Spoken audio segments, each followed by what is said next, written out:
Today, I will talk about purpose. A word that actually has many understandings. But actually, I don't want to talk about purpose. I want to talk about the achievement of purpose, which is probably the most inspiring aspiration that any business can have. And it's my argument that most successful companies, most successful individuals, most successful organizations are the ones that are driven by a sense of purpose that transcends self-interest, that actually use the performance that they generate for the people, for the planet, and for the profit, in that order. In a word, mutuality. And purpose is not something that is actually vague or abstract. It is actually what defines the battle of most leaders today, in business, in finance, in academia, in politics. And it's not the holding of purpose that is the issue. It is actually the achievement of purpose, especially when the odds are so resolutely and so often against you. This is a battle for purpose in a world of confusion. And the real battle, in my view, is not between the West and Islam, it's not between China and the US, it's not between neoliberalism and protectionism, it is between purpose and confusion, and between achieving purpose and confusing the confusion. And this is the essence of modern economics, modern management, a battle for purpose in a world of confusion. And in a sense, this is what the economics of mutuality is all about, transforming business performance for people, planet, and profit, in that order. 2008, big crisis, which actually shook the pillar of society, to the extent we were wondering whether the system would start again. Ever since that time, hundreds of books, conferences, great initiatives like the Sustainable Development Goals on the UN, forums, discussions. And there is one message out of all of this movement, is that finance should be in service of the economy, and the economy should be in service of society and the environment. Yet, it is still the old order that prevails. It is still the people and the environment that are in service of the economy, and the economy which is in service of finance, and finance is in service of itself. And today, there are about $9 trillion that are traded in negative yield bonds, which means actually that collectively, the equivalent of a GDP of the UK, Germany, and Japan are invested with a guaranteed loss. So you could argue that finance is not actually in service of itself.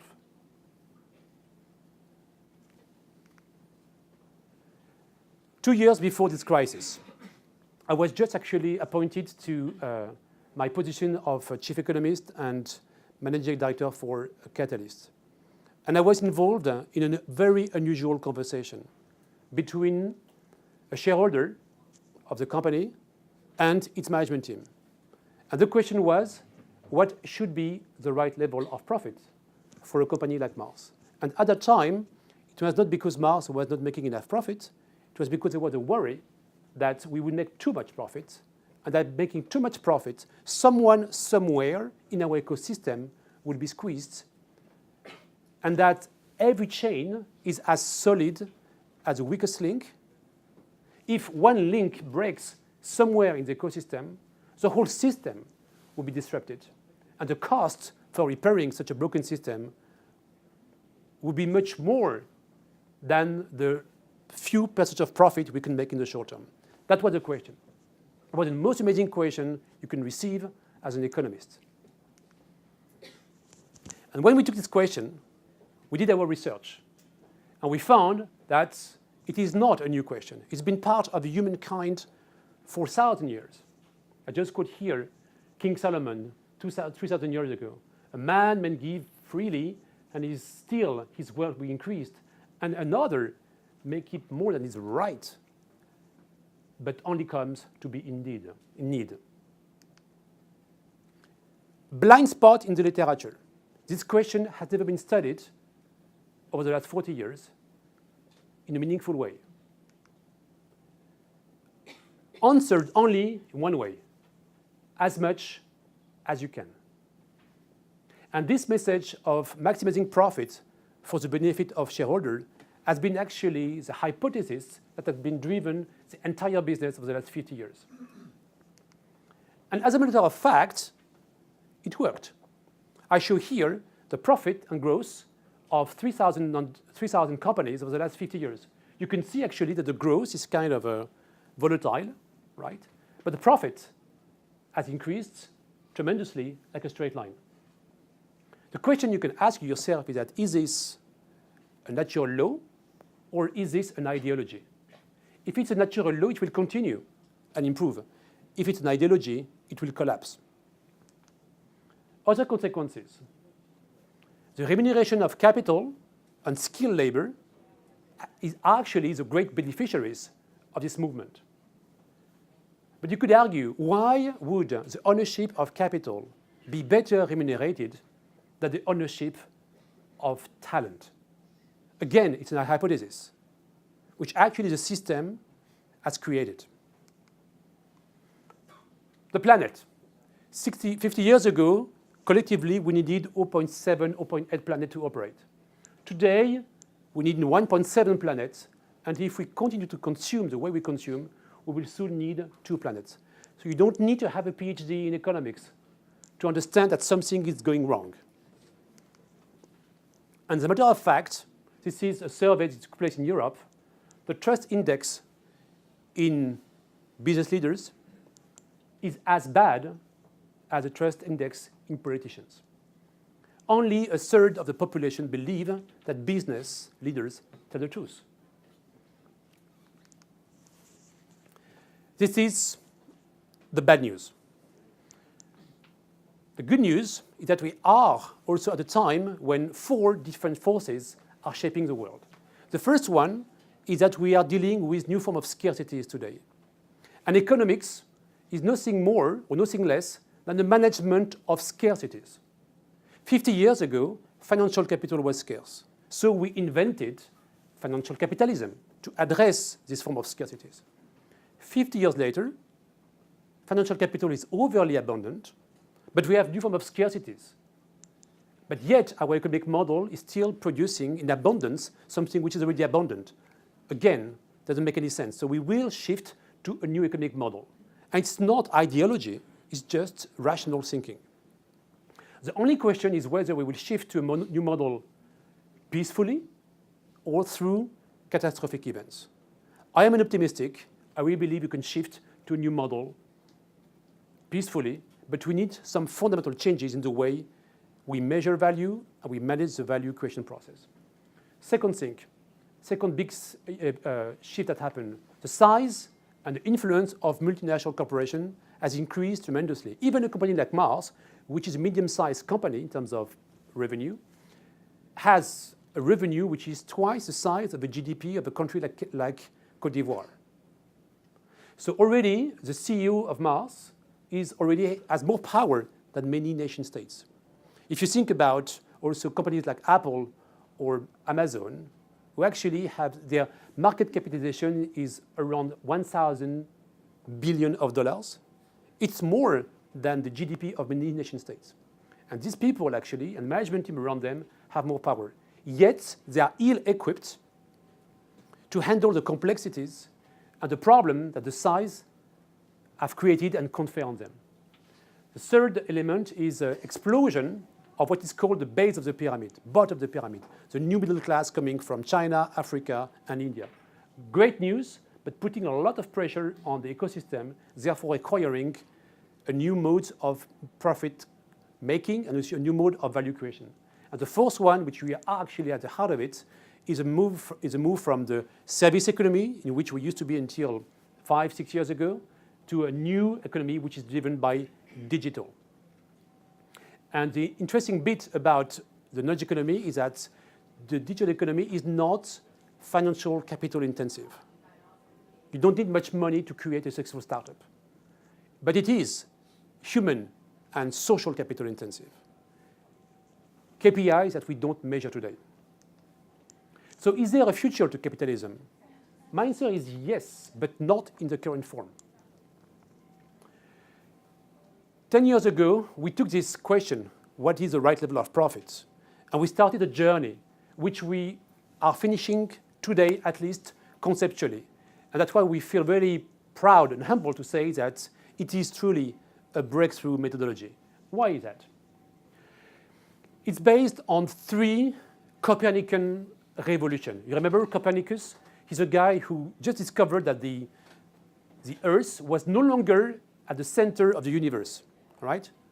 So same thing must happen to business. We are not at the center of our ecosystem. We need to make this Copernican revolution. We are not longer the center. The purpose of the ecosystem in which we operate is at the center of the ecosystem. And when you do this, all of a sudden, you realize that in your ecosystem, you have pain points and you have capabilities, which can be measured through different forms of capital. And any business needs financial capital to operate, of course. But any business needs also human capital, which is what we bring as a person, social capital, which is what we bring as a community, and natural capital that the planet is bringing to us. The human and social capital can grow almost infinitely. The limiting factor is natural capital, and financial capital is meant to be in service to bring the liquidity in the system, not to be a unit of accumulation. What we've done over the last 10 years of research with the best university of the world, like Oxford, like Harvard, is to define the metrics of this capital.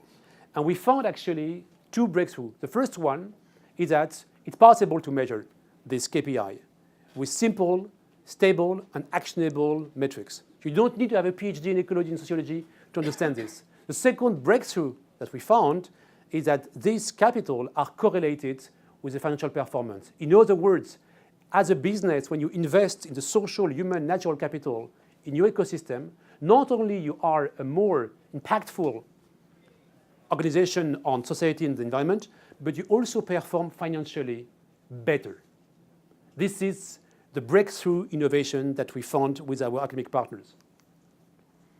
The last bit, which is very important, is that if you want to change a system, you have to change it at the core, not at the periphery. And what is the core of value creation in business? It is the P&L, the bottom line. It is the finance function. And I come from finance. My PhD actually was in finance. So I know exactly the power of finance. But I think finance can be adjusted not only to measure financial capital, but also to measure social, human, and natural capital. So this is, in one slide, what economics of mutuality is all about. It's about the first Copernican revolution is about bringing the purpose at the center of your business. The second one is about understanding that as a business, you are uniquely positioned to address some of the pain points that you can sort out in your ecosystem. By doing this and by measuring the value that you are creating beyond financial performance, this is going to give you access to resources that you ignored. And actually, by bringing new resources to your business, you are improving the efficiency and the performance of your business. We've tested this concept in multiple areas, in very poor countries, like in Kenya, and in very rich countries, like in Europe. We also tested it across 10 geographies, with Mars case studies, but also with non-Mars case studies. And the unifying message is that when a business engages in this kind of thinking, they not only are more responsible in terms of planet and people impact, but they are also more performant financially. So Profit Max works. Otherwise, we wouldn't be here today. But it is a suboptimal model and is actually becoming destructive. So we would like to engage through this talk and also through your own experience to a movement. Because we believe it should be a global movement in business and academia. Business and academia. Business and academia. Why both? Because we need knowledge, and we need new knowledge. The economic world needs new knowledge, and the new knowledge will come from people like you, the future leaders like Shruti, and people perish because of lack of knowledge. So we need to bring knowledge. And then knowledge can be incarnated through your business experience. I just go very quick now. This movement is taking the form of three big pillars. The first one is that we have a lab at the moment with Oxford University. Over the last 5 years, we've been researching this topic extensively. We organize every year forums to bring this knowledge to the marketplace. We wrote 3 books. One of them is translated this week in China. We also organize MBA elective, and we also train Martians. These are the books, a bit of publicity. Last slide. Why should you care? Well, you should care because we are the first generation that will not be able to say, I didn't know. So with knowledge comes also a sense of responsibility. Why should you care? Because as a business, we are part of the most powerful institutions of all times. So if business don't bring this message to life, no one will. Why should you care? Because the time for marginal improvement is over. The world is in search of a reset. And I really hope and pray that this reset will happen peacefully. But if we want this reset to happen peacefully, we need to embrace new ways of managing and creating value. And this is what, very humbly, the economics of mutuality tries to provide. Join us on this journey, friends. And we have a website which actually is open to everyone. So I hope actually it doesn't cause you guys any problem. But if you type www.eom.global, you can follow us both in English and Chinese. Thank you very much.